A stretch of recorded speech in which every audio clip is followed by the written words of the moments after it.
Paz do Senhor a todos. Estamos aqui para ministrar mais uma aula da nossa lição bíblica da Escola Dominical. E desta vez vamos estudar a lição 9. Nesse trimestre que está sendo muito importante para todos nós, pois está tratando acerca do avivamento espiritual na vida da igreja. E hoje na lição 9 nós vamos estudar o avivamento pentecostal no Brasil. Vamos conhecer de que maneira o avivamento aconteceu em nosso país, por onde chegou, quais os missionários que foram usados por Deus para essa grandiosa obra de evangelização do Brasil, uma mensagem pentecostal, uma mensagem avivada que rapidamente avançou do norte em direção a todos os estados do Brasil. Então, o avivamento pentecostal no Brasil traz o textual do seguinte: e os que ouviram foram batizados em nome do Senhor Jesus, e impondo-lhes Paulo as mãos, veio sobre eles o Espírito Santo, e falavam em línguas, e profetizavam. Esta palavra está em Atos capítulo 19, versículos 5 e 6. E a verdade prática nos diz: Deus derramou um grande avivamento pentecostal no Brasil. Ele pode avivar mais uma vez o seu povo. É assim que todos nós cremos, que o Espírito Santo que desceu ali no Pentecostes, periodicamente, à medida que o povo clama por ele, Deus manifesta o seu Espírito Santo trazendo avivamento no meio do seu povo, no meio da sua igreja. E não vai ser diferente, aqui no Brasil vai acontecer este avivamento. Então, o objetivo de nossa lição deste domingo é, primeiramente, mostrar que o avivamento de Atos, ele se repete outras vezes e também repete-se no Brasil. Em segundo lugar, demonstrar o nascimento do novo movimento espiritual, do novo Pentecoste. E terceiro, explicar a expansão do avivamento pentecostal, de que maneira este movimento espiritual irradiou pelo Brasil, de que maneira ele se expandiu, se multiplicou Brasil afora, através do movimento começado na igreja no Pará. Então, meus irmãos, nós temos primeiramente, na introdução da nossa lição, o seguinte: diz assim: a chegada do movimento pentecostal no Brasil mudou a realidade espiritual desse país de forma inquestionável e irreversível em termos de liturgia, proclamação do Evangelho, manifestação do poder de Deus com sinais, prodígios e maravilhas. Essa é uma marca registrada do pentecostalismo, ou seja, não é apenas o ensino da palavra, não é apenas a pregação da palavra de Deus, mas é a pregação, é o ensino motivados, influenciados pelo Espírito Santo de Deus, esse Espírito Santo que dá uma energia, uma força, uma coragem, desenvolve a pregação do Evangelho de forma maravilhosa, acompanhada de dons espirituais, de sinais e maravilhas, como acontecia no passado e também acontece nas igrejas pentecostais, principalmente nas que estão mais envolvidas com o movimento do pentecostalismo. Então a lição continua dizendo o seguinte: vindos dos Estados Unidos, os missionários Daniel Berg e Gunnar Wingren chegaram em terras brasileiras em 1910. Então, século XX, início do século XX, a chegada dos missionários no Brasil, no norte do Brasil, vai marcar o início de um movimento espiritual que vai sacudir todo o nosso país. Por instrumentalidade desses servos, Deus iniciou o maior avivamento espiritual em terras brasileiras. O avivamento pentecostal no Brasil é o que estudaremos nessa lição, já foi dito aqui. Então, inicialmente, a nossa lição, no tópico 1º, traz o movimento de Atos, se repete no Brasil. Então, Atos, nós temos a descida do Espírito Santo, ele desce com força, desce com poder, enche a casa, as pessoas onde elas estavam reunidas, cultuando, adorando, buscando ao Senhor, e eles todos são revestidos de poder, de unção, para pregar a palavra de Deus acompanhado de sinais. E esses sinais, essa evidência, esse movimento espiritual, como já foi dito em outras lições, ele continua a acontecer, ele não para, ele não cessa ali na igreja de Atos dos Apóstolos, na igreja apostólica, mas prossegue. E durante as visitas, as viagens missionárias do apóstolo Paulo, ele que era um defensor, ele que ensinava a igreja a buscar o Espírito Santo, buscar os dons espirituais, então os sinais seguiam Paulo.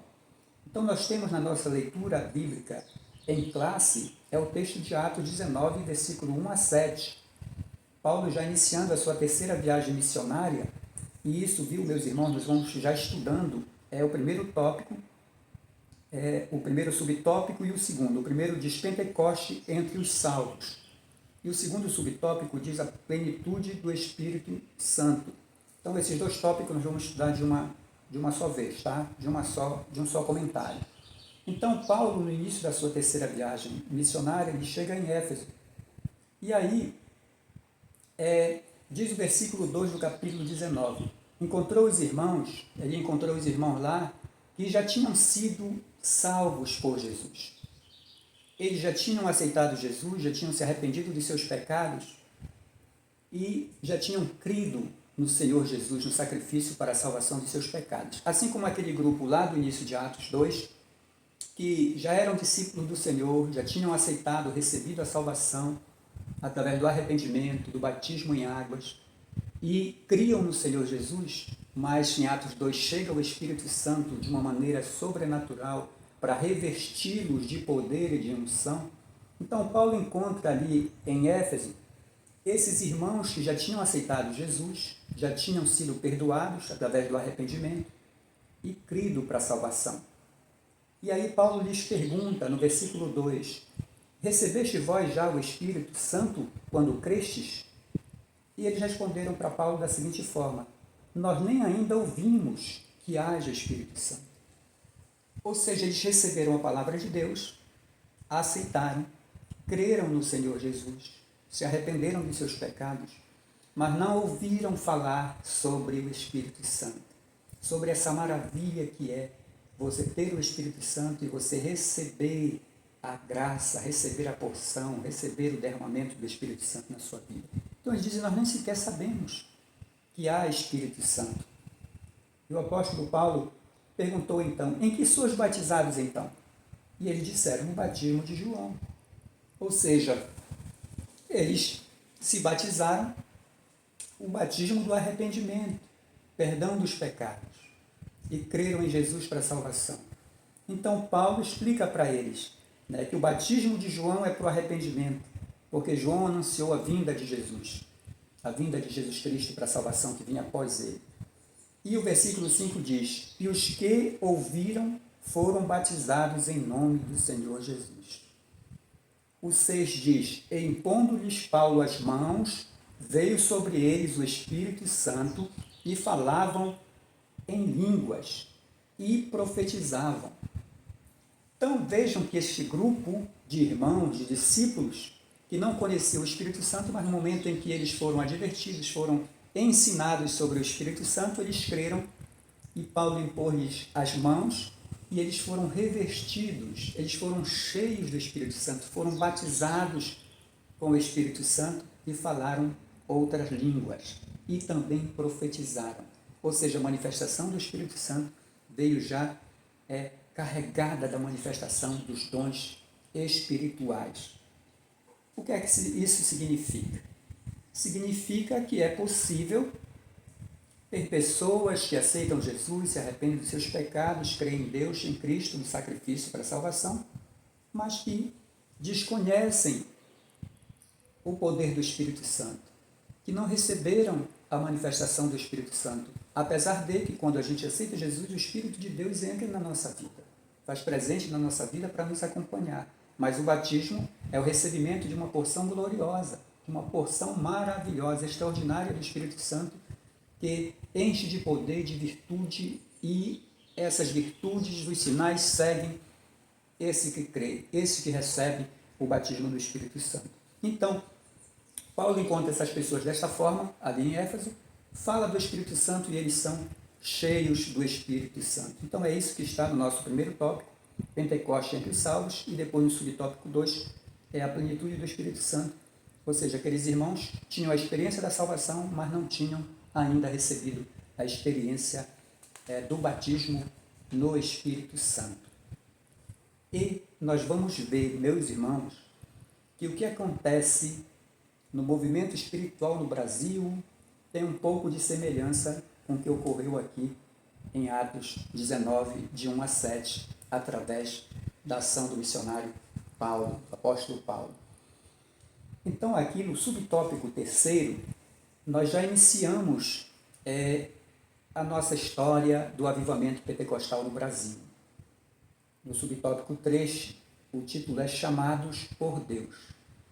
E o comentarista diz: algo semelhante aconteceu aqui no Brasil por intermédio de Daniel Berg e Gunnar Wingre. Pela direção de Deus, os 2 missionários suecos chegaram ao Brasil em 19 de novembro de 1910. Então, esses missionários, tanto Daniel Berg quanto Gunnar Wingre, eles são, evidentemente, suecos e eles pertencem à primeira igreja batista sueca. Só que os dois vão para os Estados Unidos. Em 1902, o primeiro é Daniel Berg, que vai aos Estados Unidos com 18 anos em busca de trabalho. E no ano seguinte, Gunnar Wingre também vai para os Estados Unidos com o mesmo propósito, em busca de oportunidade, mas este já com 23 anos. Então, os dois vão para os Estados Unidos no início do século XX, e eles já são batistas, já pertencem à igreja, então eles vão se congregar, vão participar da primeira igreja batista sueca, sediada lá em Chicago. Então, vão continuar o seu ministério, o seu trabalho, a sua obra, servindo a Deus, mas eles não conheciam o Espírito Santo. Primeiramente, Daniel Berg, em 1909, ele faz uma visita à Suécia. Novamente, ele retorna à sua pátria e lá ele conhece um irmão, um amigo, que está cheio, está entusiasmado pelos dons espirituais, está cheio do Espírito Santo e fala para ele sobre o Espírito Santo. E ele começa a acreditar, crer nessa evidência, nessa manifestação do Espírito Santo. Então ele acredita nisso e ele busca. E quando ele está voltando para os Estados Unidos, ainda no navio, quando ele avista a costa americana, ele é então tomado. Ele recebe a porção, a força, a manifestação do Espírito Santo e ele é batizado ali enquanto ele estava se aproximando da costa americana. E ele foi batizado pelo Espírito Santo. E Gunnar Wingre participou de um seminário, de uma conferência da primeira igreja batista sueca, ali em Chicago, de 1909. E aí, ele participa desse congresso e durante este evento, ele também é alcançado pela graça e ele recebe o batismo com o Espírito Santo durante aquela conferência. E o Daniel Berg estava também presente nesta conferência e lá eles se conhecem. E começam a conversar sobre o mistério do Espírito Santo, a obra da evangelização, a chama, o fogo do avivamento, da obra evangelizadora. Falam sobre missões. E eles se combinam em continuar orando sobre o propósito de Deus nas suas vidas. Wingre já era candidato a missionário a fazer missões nas Índias, pela sua igreja. E Daniel Berg também, depois de ele participar desse evento, ele fica cheio de vontade de fazer a obra de Deus, mas agora essa vontade já queimando por dentro, porque ele já estava cheio do Espírito Santo. Então, eles fazem o propósito de orar separadamente, mas depois, um certo dia, eles se reúnem, se juntam, se combinam para ir visitar um amigo, o Jim. E eles vão, que era um membro da sua igreja, eles vão até a casa desse irmão e oram com ele. Enquanto eles estão orando, o Espírito Santo se manifesta poderosamente no meio daquela oração. E aquele irmão profetiza, cheio do Espírito Santo, profetiza para Daniel Berg, para Gunnar Wingre, que eles seriam enviados para fazer uma missão no meio de pessoas simples no Pará. E aí eles ouvem essa mensagem, ouvem essa palavra, mas não sabem que lugar é este. Então, mas como recebendo a mensagem, a missão de Deus, eles têm a fome e o desejo de cumprir obedientemente a vontade de Deus, eles procuram então uma biblioteca para ir procurar no mapa onde é que fica esse tal lugar chamado Pará. E eles encontram este lugar abaixo da linha do Equador, encravado na Amazônia brasileira. Eles descobrem que o Pará está aqui no norte do Brasil. Então eles não pensam duas vezes, começam a fazer os preparativos para cumprir a missão que Deus estava lhes dando, de evangelizar o norte do Brasil. Então eles conseguem, através de umas ofertas, eles conseguem dinheiro para ir de lá até Nova York, de onde partiriam os navios em direção ao Brasil. E depois que ele consegue um pouquinho mais de recurso, eles conseguem comprar as passagens na terceira classe, num navio reformado chamado Clemente, e eles embarcam no dia 5 de novembro de 1910 em direção ao Pará, para cumprir a missão que Deus havia lhes entregado através daquela profecia. E eles vêm embora, e depois de 15 dias de viagens, eles aportam ao Pará em 19 de novembro de 1910 e desembarcam ali na escadinha do Cais do Porto, na cidade de Belém do Pará, sem conhecer o idioma português, sem conhecer ninguém, mas guiados pelo Espírito Santo de Deus, eles se decidiram que deveriam cumprir a missão que Deus tinha lhes ordenado. Ou seja, vim na dependência do Espírito Santo que eles acreditavam que estava lhes guiando. Então eles sobem na rua 15 de agosto, hoje Presidente Vargas, e caminharam ali até chegar à Praça da República, ao Teatro da Paz, que eles visitam e se admiram por aquela obra linda, bela, no centro da Amazônia. E aí eles se dirigem até um banco, fazem uma oração ali na praça, pedindo direcionamento de Deus, e a partir dali eles conseguem uma hospedagem ali na rua João Alfredo. Então eles depois procuram um pastor que eles conheciam lá nos Estados Unidos e que era da igreja batista, mas tinha uma origem metodista.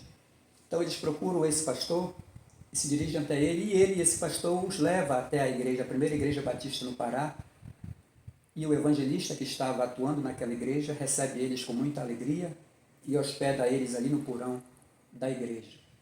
E as pessoas, ao tomarem conhecimento da presença dos dois missionários, eles ficam alegres e começam então a querer ouvir a pregação por parte deles, as novidades da palavra que eles estavam trazendo.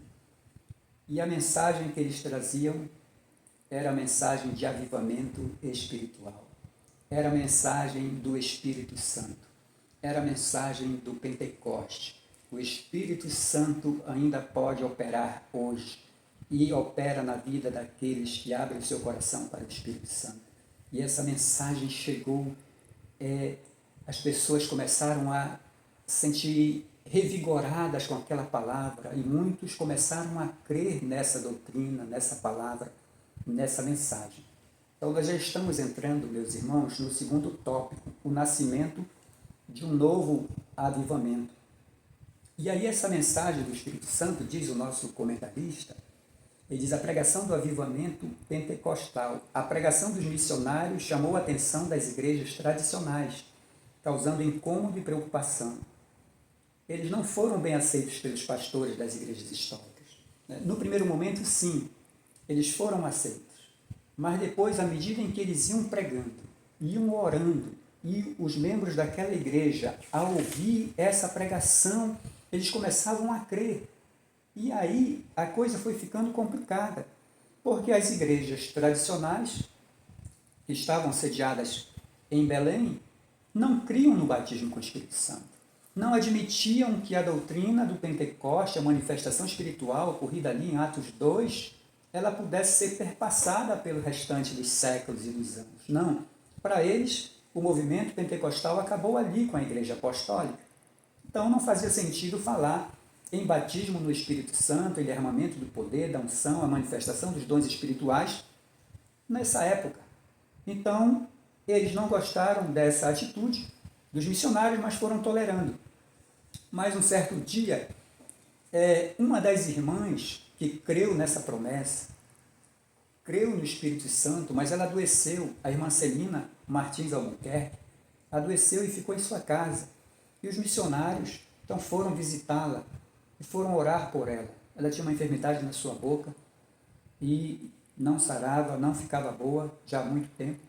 E os missionários começaram então a fazer visitas diariamente para orar por ela, dizendo para ela: olha, o Espírito Santo, Deus pode lhe dar saúde, através do poder do Espírito Santo que está na nossa vida. E continuaram orando, e num certo dia ela recebeu a cura da sua enfermidade. E quando ela sentiu, ela recebeu a virtude que a curou, ela então ficou entusiasmada. Ela disse: eu preciso conhecer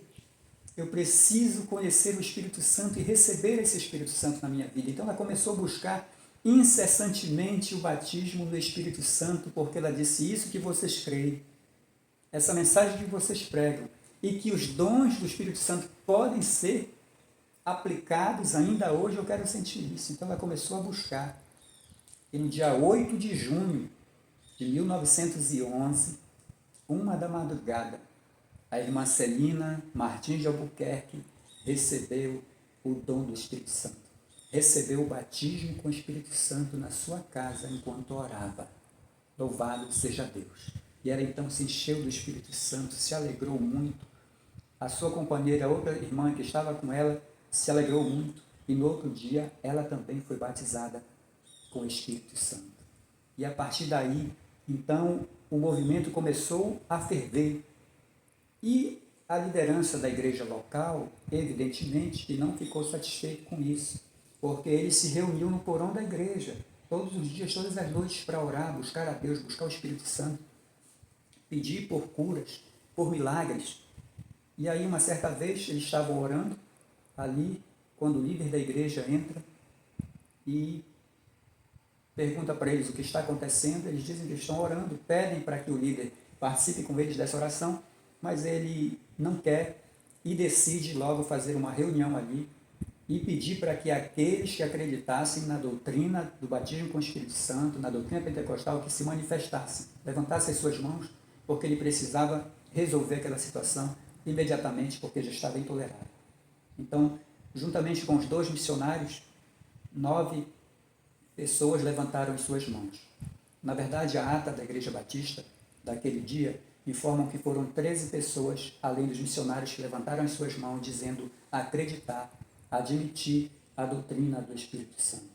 E eles, então, foram imediatamente desligados da igreja, foram afastados para que não causasse mais divisão naquela igreja. Então, o pastor pede para eles se retirarem, e os missionários, antes de se retirarem, eles fazem uma oração de mão levantada com todos aqueles irmãos e depois se retiram.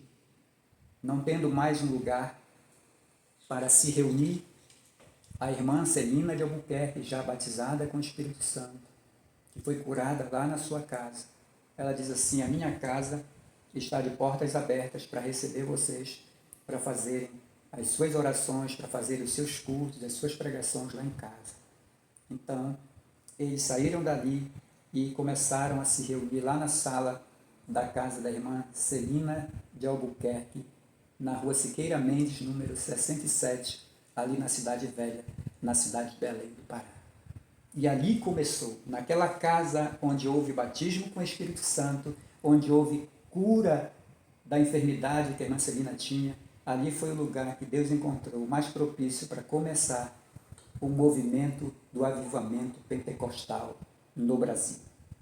Eles permaneceram ali naquela casa por cerca de 3 meses, mas por conta de localização e por conta também do espaço apertado, logo eles se transferiram para a rua São Jerônimo, número 224, para a casa do irmão José Batista de Carvalho, que cedeu a sua casa, que era um pouco maior e era mais bem localizada, para que eles continuassem fazendo a obra da evangelização, a obra da pregação da palavra de Deus.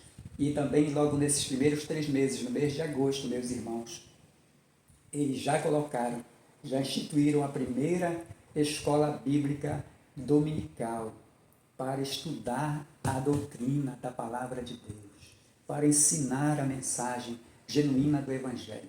Então a igreja ela começa quente, cheia do Espírito Santo, cheia da palavra, cheia da pregação, acompanhada dos sinais e a palavra de Deus sendo ministrada, sendo ensinada para as pessoas que estavam ansiosas de ouvir a palavra de Deus.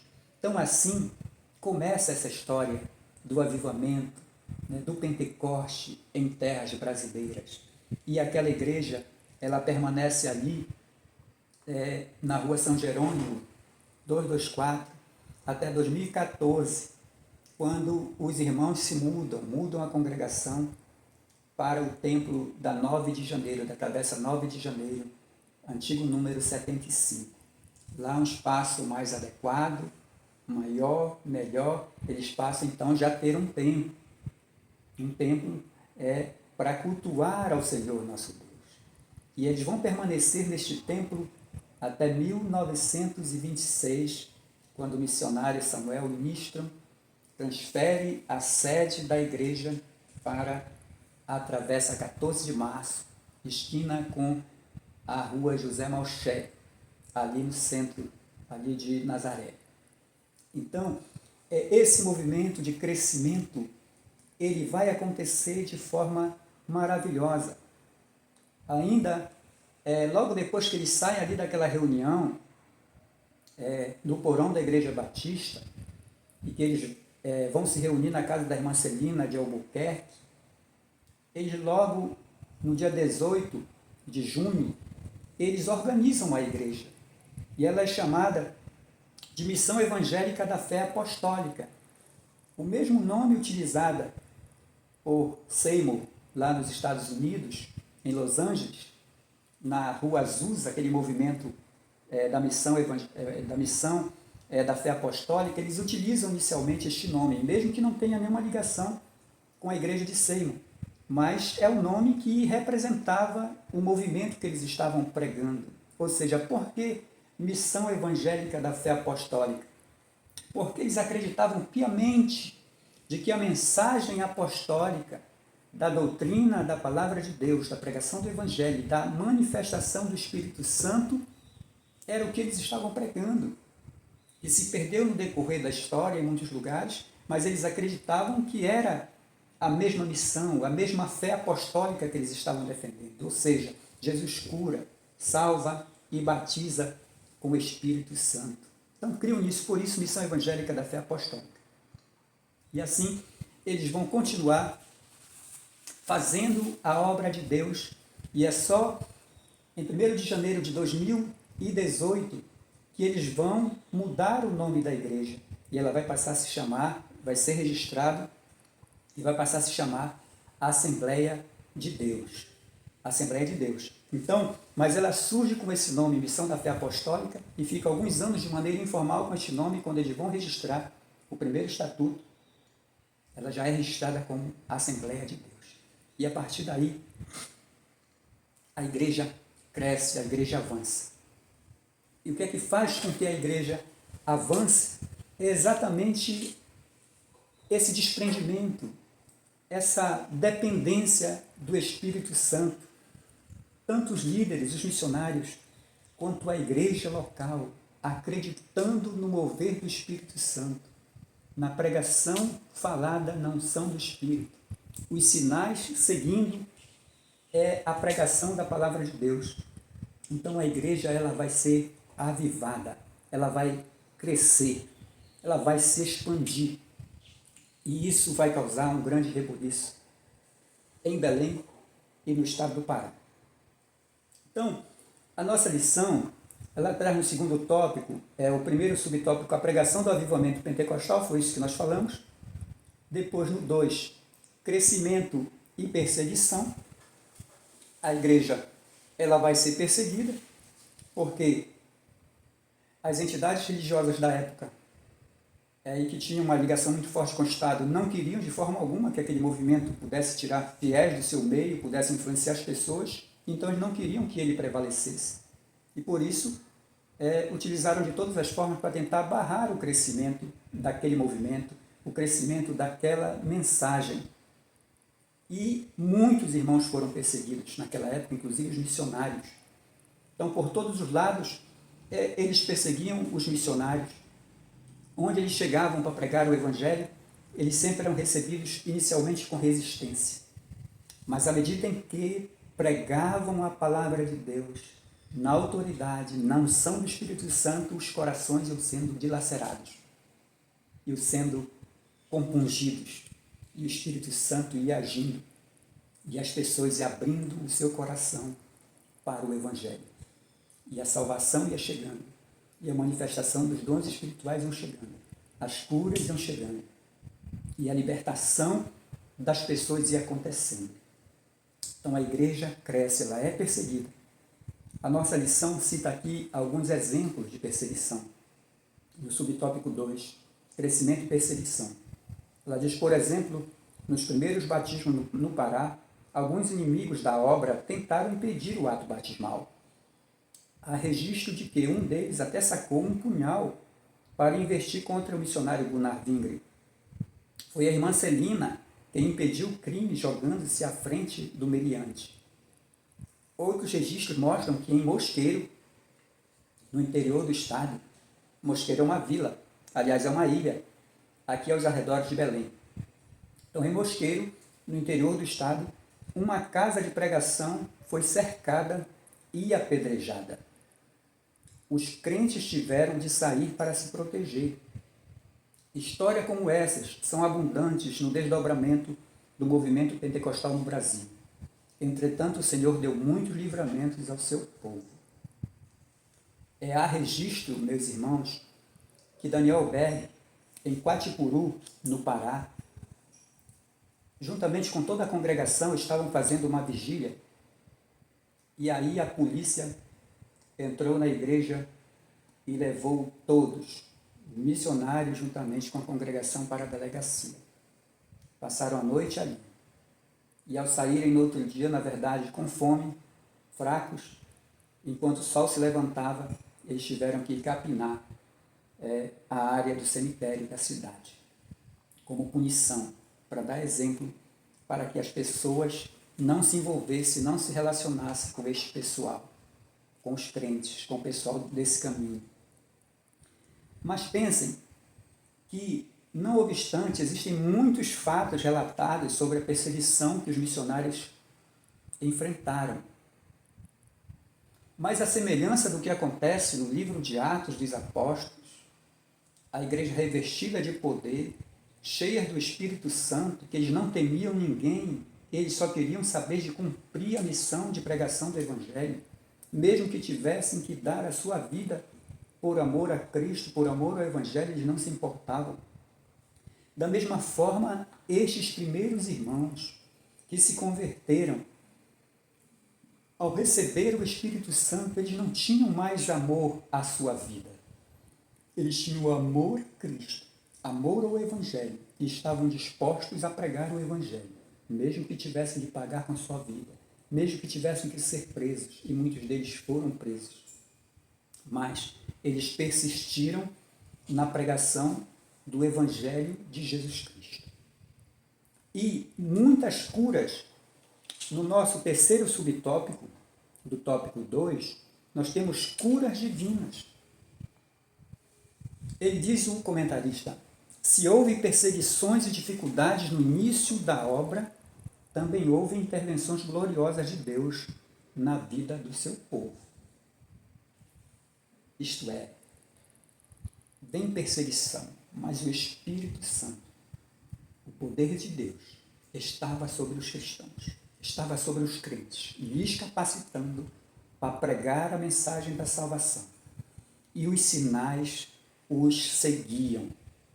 Há muitos relatos sobre obras maravilhosas que Deus fez através dos missionários. Nós vimos ainda há pouco que o primeiro milagre foi a cura da enfermidade nos lábios da irmã Celina Albuquerque. Ela foi curada e por isso desejou obter os dons do Espírito Santo na sua vida, e por aí começou a obra do derramamento do Espírito Santo na vida da igreja. O comentarista cita O Diário de um Pioneiro, obra escrita pelo missionário Gunnar Wingren.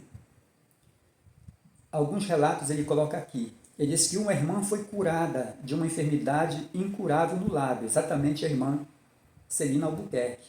Um homem paralítico que estava moribundo e não podia mais falar foi curado e veio depois para os nossos cultos. Isso Gunnar Wingren falando. Uma criança que estava moribunda com febre foi curada.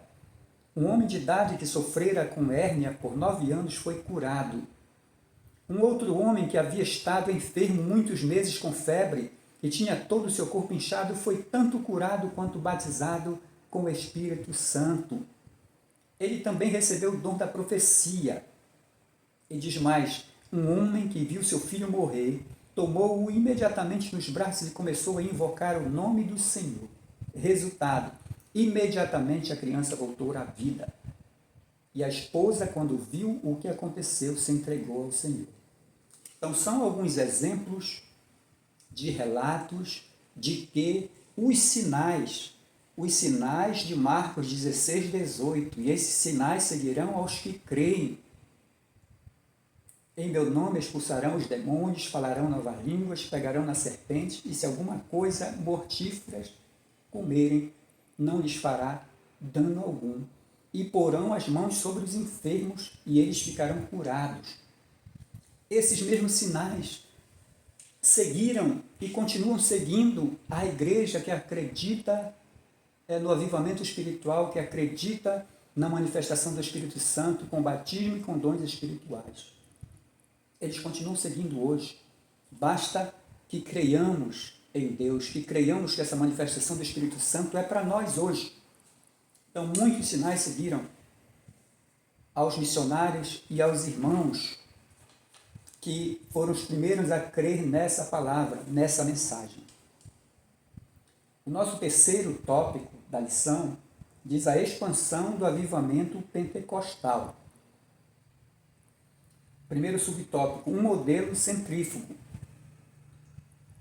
Ele diz: o avivamento espiritual fez com que a nossa igreja no Brasil buscasse um modelo de crescimento centrífugo, ou seja, de dentro para fora. E aí diz: começaram cultos numa casa, num pequeno salão, num bairro, numa cidade. Os pentecostais evangelizavam pelas ruas, casas, escolas, hospitais. Mais adiante, os irmãos buscavam um local mais amplo para atender à expansão da obra. O Senhor salvava, curava, batizava no Espírito Santo. O avivamento pentecostal foi crescendo de maneira nunca vista em nosso país. Estava acontecendo o que Jesus prometeu, mas recebereis a virtude do Espírito Santo, que há de vir sobre vós, e ser-me-eis testemunhas, tanto em Jerusalém como em toda a Judéia e Samaria, e até os confins da terra. Atos 1:8. Então, meus irmãos, a verdade é que vários fatores contribuíram para o crescimento e expansão do Evangelho no Brasil. O Evangelho pregado sob o pentecostalismo. O Evangelho anunciado sob unção e poder do Espírito Santo. Em primeiro lugar, nós podemos dizer o seguinte, que os leigos, os crentes leigos foram muito importantes no início da proclamação do Evangelho de Jesus Cristo, na expansão do reino de Deus. Porque à medida em que os missionários foram pregando a palavra de Deus, eles foram crendo, recebendo o batismo no Espírito Santo, recebendo os dons espirituais, eles então sentiam uma chama no seu coração, um poder que eles não tinham como controlar e sentiam a necessidade de pregar o Evangelho, anunciar a palavra de Deus a outras pessoas. E assim eles levaram o Evangelho, a pregação do Evangelho, para as ruas. Eles levaram a pregação do Evangelho para as praças, para os lares, para os becos, para os caminhos. Eles levaram o Evangelho para as instituições públicas, cadeias, hospitais. Enfim, todos os lugares onde eles viam que tinham pessoas, eles sentiam necessidade de testemunhar imediatamente, porque eles estavam sob a unção do Espírito Santo. E o Espírito Santo, ele prepara, ele impulsiona as pessoas a pregar o Evangelho. Então eles, os crentes leigos, que não tinham conhecimentos teológicos, mas eles tinham a unção do Espírito Santo e entendiam a mensagem da salvação. Eles sabiam pregar que Jesus salva, cura e batiza com o Espírito Santo. E essa mensagem tem um poder transformador. Tem o poder de salvar vidas, de resgatar perdidos, de libertar pessoas aprisionadas pelo pecado. E assim o Evangelho foi crescendo. E à medida que esses irmãos iam aceitando Jesus, iam pegando uma instrução mínima dada pelos missionários, eles saíam. E não ficaram só na cidade de Belém. Eles começaram a descer às cidades, aos lugarejos ao redor de Belém, no estado do Pará. A ilha do Marajó, por exemplo, logo em 1912, o missionário Gunnar Wingre logo ordenou o primeiro pastor para ir para Soure, para tomar conta lá da igreja, desenvolver o trabalho naquele local. E assim foi com Anajás, com Chaves e outros locais na ilha do Marajó. O Tajapuru também foi enviado pessoas para evangelizar para ali, também ali na ilha do Marajó. Então o evangelho começou a se expandir no Marajó. E em outras cidades como Capanema, Bragança, Quatipuru, e outras dessa região do Pará foram sendo invadidas por esses membros, por essas pessoas que iam sendo salvas, recebiam o Espírito Santo e começavam a sair para evangelizar. Muitos usando canoas, saindo pelos rios aqui do Pará, levando a mensagem, levando a boa semente, a boa nova que salva aos mais distantes recantos desse estado. E muitos não ficaram nas fronteiras do Pará. Eles começaram então, como a irmã Maria de Jesus Nazaré Araújo, e ela recebeu a salvação, recebeu o dom do Espírito Santo, como ela tinha parentes no estado do Ceará. Logo em 1914, ela pediu autorização da igreja para que ela fosse até ali e começasse a evangelizar os seus parentes. E da mesma forma, outros foram tocados pelo Espírito Santo para fazer a obra de Deus. Nós não podemos deixar de considerar também que o fato de Daniel Berg ter retornado à Suécia em 1914 para uma visita lá à sua terra, à sua pátria, e também a visita de Gunnar Wingre, também à Suécia, em 1915, tanto a Suécia quanto os Estados Unidos, fez com que a informação, a notícia do avivamento que estava acontecendo aqui no Brasil, ele chegasse em vários cantos dos países. E as igrejas começaram a mandar missionários para vir ajudar a obra aqui no Pará. Então, a partir de 1914, 1916, começaram a chegar vários missionários estrangeiros para vir ajudar na obra da evangelização com a pregação pentecostal. E foram chegando como Samuel Nisto, Nelis Nelson e outros, foram chegando para ajudar esta obra. Então, aqui no Pará, aqui nessa região, o ministério pentecostal ele estava pegando fogo. E era um grande centro de distribuição de missionários, que eles começaram a chegar no Pará e daqui eles iam saindo para evangelizar outros estados. E outra coisa interessante, meus irmãos, é que tanto os estrangeiros quanto os obreiros locais começaram a ser nomeados, designados para fundar trabalhos, não só aqui no Pará, mas também em todos os demais estados. Foram designados para levar a obra, a mensagem pentecostal por todo o Brasil. Então, esses missionários, Daniel Berg, Gunnar Wingre, foram enviados por Deus através de uma profecia dada pelo irmão Udim aos missionários ali nos Estados Unidos. Eles não tiveram dúvida que era Deus que estava lhes enviando. E eles enviaram eles ao Brasil através do Pará, através de Belém. Mas por que Belém? Por que não foi para outro lugar do nosso país, que os missionários foram enviados primeiramente.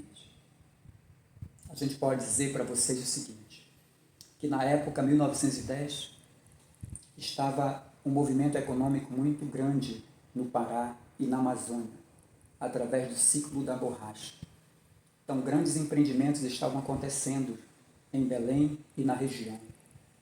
E o fluxo de pessoas estrangeiras era muito grande no Pará. As empresas de fora estavam se instalando em Belém. Então, muitos estrangeiros transitavam aqui. Inclusive, a presença desses estrangeiros facilitou muito na comunicação dos missionários Daniel Berg e Gunnar Wing, naquele momento em que eles chegaram aqui, porque muitos ingleses, muitas pessoas estavam aqui no Pará. E esse fato, cumulado com, logo depois, a concorrência com a Ásia, fez com que houvesse o declínio da borracha.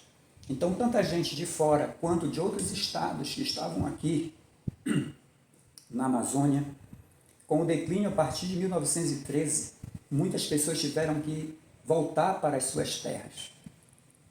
E vejam só que quando essas pessoas, chega esse momento, 2013 em diante, quando começa o declínio da borracha a acontecer, muitas dessas pessoas, muitos desses estrangeiros, já haviam aceitado a fé pentecostal, já estavam cheios do Espírito Santo, já estavam evangelizando aqui a região do Brasil, especialmente na Amazônia. E aí, quando essas pessoas, muitas dessas pessoas tiveram que retornar às suas cidades, aos seus países, eles saíram como em Jerusalém. E os discípulos, sob perseguição, desceram para outros lugares, e para onde eles eram dispersos, eles saíam levando a palavra de Deus. Da mesma forma, quando as pessoas, por conta do declínio da borracha, tiveram que voltar para as suas terras, eles já iam para as suas terras levando a mensagem de salvação, a mensagem do Espírito Santo, e iam evangelizando por onde quer que chegasse. Então, muitos missionários foram enviados aqui da parte do norte de Belém do Pará.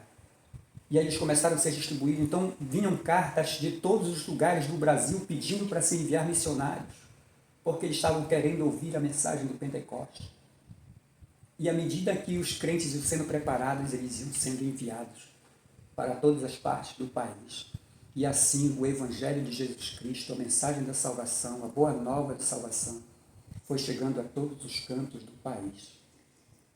Em 1930 já foi possível fazer a primeira convenção da Assembleia de Deus lá no Rio Grande do Norte, em Natal, porque a igreja já estava espalhada por todo o país. E a igreja de Belém, ela continuou sendo um centro de distribuição de missionários por todo esse grande país. E não foi só a questão da pregação. Em 1919, por exemplo, foi lançado o jornal A Boa Semente, na cidade de Belém. Em junho de 1919, foi publicado no Boa Semente o suplemento Estudos Dominicais, que foi a primeira lição da Escola Bíblica Dominical, viu, irmãos? Em junho de 1919, já começou a sair o primeiro suplemento Estudos Dominicais. Em 1921, é impresso o Cantor Pentecostal, que é o primeiro hinário da Assembleia de Deus, também a partir de Belém do Pará. 1922, foi instalada a primeira escola bíblica para obreiros na cidade de Belém. Enfim, em 1924 foi instituído o presbiterato e diaconato na igreja. Em 1926, a Assembleia de Deus inaugura seu segundo templo. Em 1929, a Assembleia de Deus inaugura, em 1929, Samuel Nistro e Julião Silva publicam a Harpa Cristã com partituras na cidade de Belém. E assim, a igreja floresceu, pregando a mensagem genuína da palavra de Deus. Jesus salva, Jesus cura e batiza com o Espírito Santo. E essa mensagem, que encontrou um ambiente propício, uma terra fértil, apesar das oposições, assim o Evangelho se expandiu por todo o nosso país. E hoje a igreja tem crescido. No subtópico segundo do terceiro, um crescimento acentuado, o comentarista diz: os pentecostais no Brasil não crescem porque buscam pessoas em outras igrejas, mas crescem porque as evangelizam e as discipulam por meio do Evangelho de Cristo. Segundo dados do IBGE, em 2010 os evangélicos eram constituídos de aproximadamente 42 milhões de pessoas. Desse número, a esmagadora maioria de tradição pentecostal. Só a Assembleia de Deus, meus irmãos, tem hoje mais de 23 milhões de crentes, de membros no Brasil. Então é uma igreja que tem crescido, tem florescido, porque prega a mensagem do batismo no Espírito Santo, prega a mensagem da salvação e que os sinais acompanham esses que creem. Estamos chegando no final da nossa lição para afirmar para vocês que a mensagem do Pentecoste, ela é ainda aplicável hoje em dia. Assim como aconteceu ali em Atos 2, vem acontecendo em vários lugares do mundo, a manifestação do Espírito Santo. E atualmente está acontecendo nos Estados Unidos de novo. E este avivamento está chegando novamente no Brasil. E nós cremos que Deus vai fazer um movimento espiritual muito grande no Brasil, renovando a fé, renovando as esperanças e a crença de todo o povo brasileiro. Que Deus em Cristo nos abençoe e até a próxima aula, se Deus assim nos permitir.